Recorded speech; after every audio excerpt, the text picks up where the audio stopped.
Hey guys, and welcome to my Last of Us Part 2 review. I'm going to format this pretty simply. I'm going to start off with things I liked about the game, then go towards some negatives, things I didn't overly enjoy or feel necessary, and then I'll kind of go from there. But right off the bat, I want to let you guys know what I gave it out of 10. I gave it an 8 out of 10.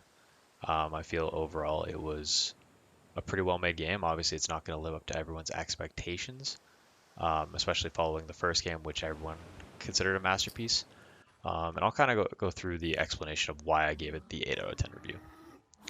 So the first thing I really enjoyed about the new game was the variety of new enemies.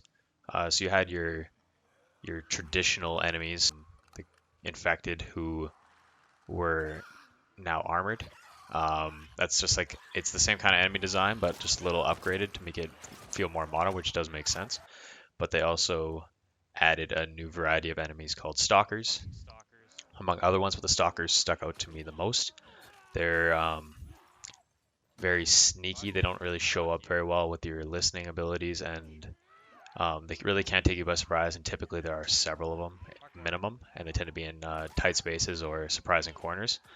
Um, so that made them feel very authentic and spooky to deal with. They really made the game feel a little more realistic.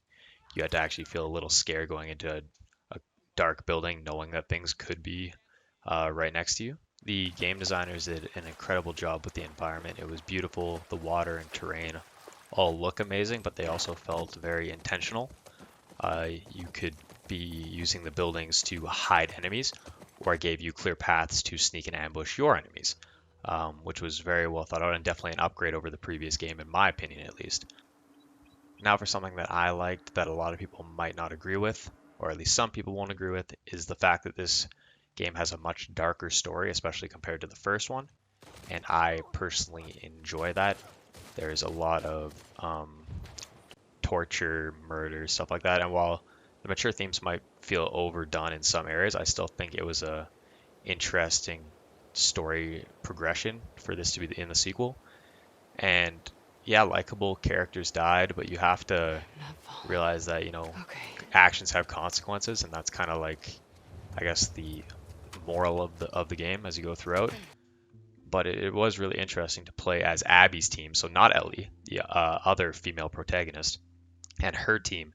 And while you see them as villains in the start for whatever reason that may be, you actually grow to like them as you play through them. Some of the characters, especially one named Manny, are actually really enjoyable to deal with, and it kind of makes you feel a little. You can sympathize for people on both sides, and that makes the story feel more emotionally connecting. Now to get into the actual negatives. So as I mentioned earlier, I gave this game 8 out of 10, not 10 out of 10. So there were some negatives that I felt were pretty glaring. Um, like I said, I did enjoy the darker story, but there was a lot of violence and torture that I felt was kind of unnecessary to progress the plot. I understand that they were going for a darker, grungier approach to it. However, I think at some points they did overdo it. There's a scene, it's like an added chapter. There's a point beforehand where I feel like they could have cut it off quite easily, and it would have been people would have enjoyed that ending a lot more than the one they ended up getting. This game also definitely had some command issues, especially in regards to picking up items or interactions during combat.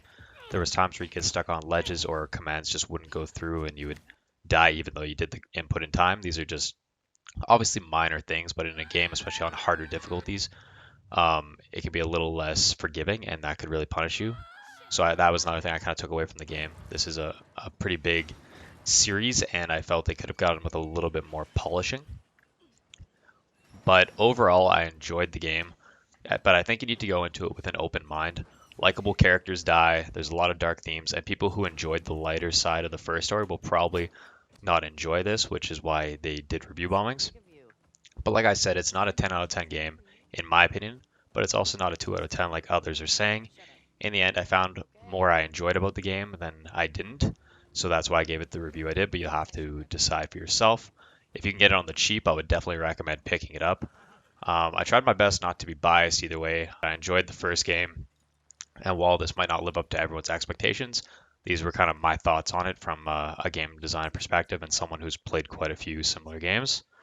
I hope you enjoyed my review. Let me know in the comments what you liked or disliked about my review, and maybe what you agree with or don't agree with in my review. And if you think my future videos should include spoilers, also let me know. I was unsure if people would want no spoilers or if it would be more useful just to go in full blind and then you can find out spoilers later. Also, feel free to suggest ideas for other games you would like to see reviewed. And last but not least, feel free to subscribe if you enjoyed the content. Ring the bell so you can know about what new content is coming. I do have several other videos in the works, so if you guys are excited as I am, feel free to do that.